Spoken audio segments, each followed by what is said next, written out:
What's up, y'all? Y'all already know who this is. This is Ron the freaking Don. Now, today, I wanted to speak about the recent debate, vice presidential debate, last night between J.D. Vance, VP candidate for Trump, and Tim Waltz, VP candidate for the vice president, Kamala Harris, current vice president. And the recap last night from the debate last night, my analysis is that I'm not the type of person to really, I don't really focus too much on style and delivery of somebody being weird, body language as much as other people do. I pay more attention to the substance. So in that regards, all I say is that Tim Waltz last night, they both candidates had a stellar performance and substantively, and especially JD Vance. JD Vance was very good style and poise, very professional. He's definitely not a newbie at this. He definitely showed his Harvard and his lawyer background and the fact that he's been a senator for for a couple years. While Tim Waltz, on the other hand, looked like he was very nervous, and he was very nervous and uncomfortable. Tim Waltz, even though he's the governor of Minnesota, he looked like he was a rookie last night. Even though substantively, he did great substantively. Like when it comes down to substance, he did just as good, maybe even better than JD Vance on substance.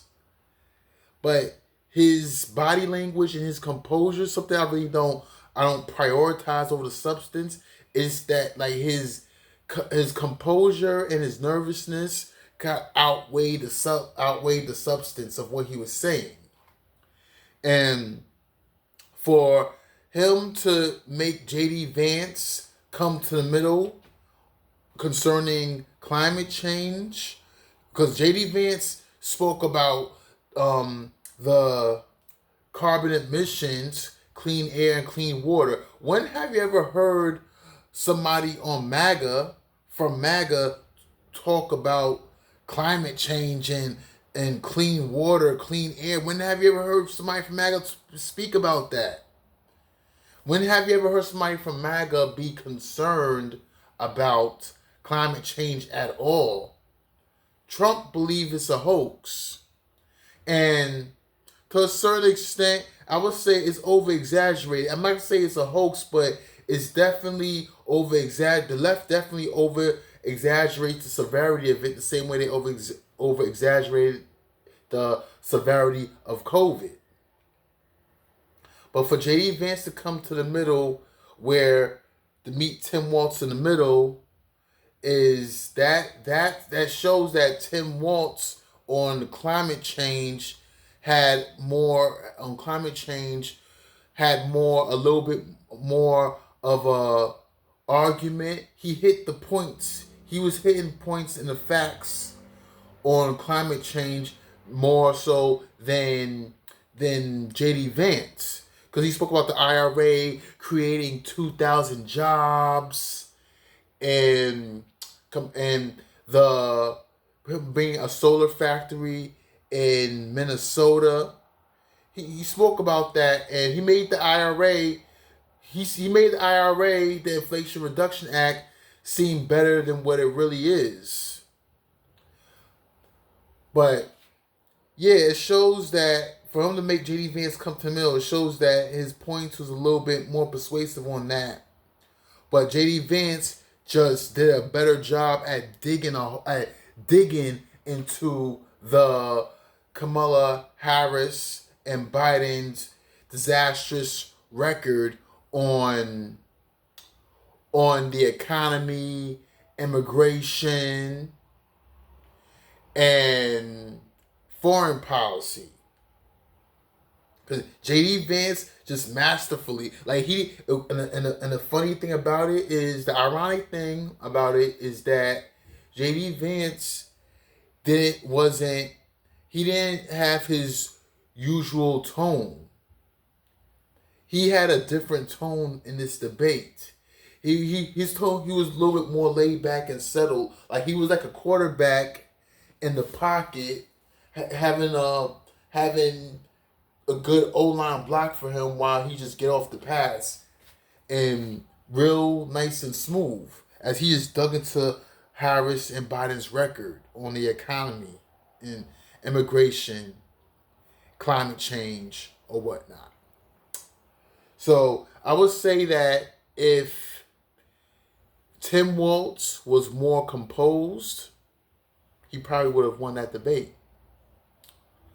But since J.D. Vance dug into the Biden-Harris record, stating that the IRA and Kamala Harris are responsible for manufacturing jobs overseas, to China, saying that China is creating more manufacturing jobs than America. He hit the mark when he said that. He hit the mark, even though Tim Waltz did a good job at selling the IRA and stating that they brought back manufacturing jobs to the U.S. and they created more manufacturing jobs in the U.S.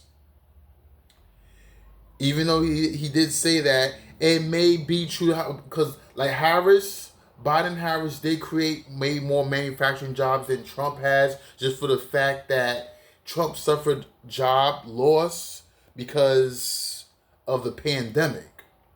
So Biden did factually create more manufacturing jobs, but that policy was a piggyback off Trump's policy of tariffs on Chinese imports. Something that Biden has doubled down on. He doubled down on Trump's policy on imports. Tariffs on imports, Chinese imports. So you could say that that Biden's manufacturing numbers, jobs, are contributed from Trump's policy. Trump's policy contribute to Biden's manufacturing jobs, addition of manufacturing jobs. So overall, I would say J.D. Vance masterfully took a stab right in the heart of the whole Biden-Harris agenda, while Tim Waltz tried to play good defense, but just didn't land because of his lack of confidence and his nervousness during the debate. Now, if it was on the radio, who knows? Just like how during the Kennedy and Nixon debate back in the 60s, in 1960, how it say that Joy Behar from The View said that on the radio, Nixon won over the radio, but on TV, Kennedy won. So you could say the same goes for this situation, for this debate. Same thing goes.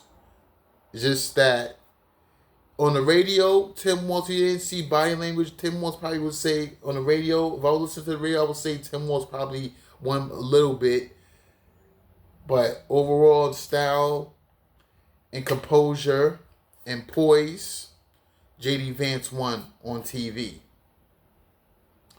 So Yeah, I would say overall, this vice presidential debate did exactly what I expected.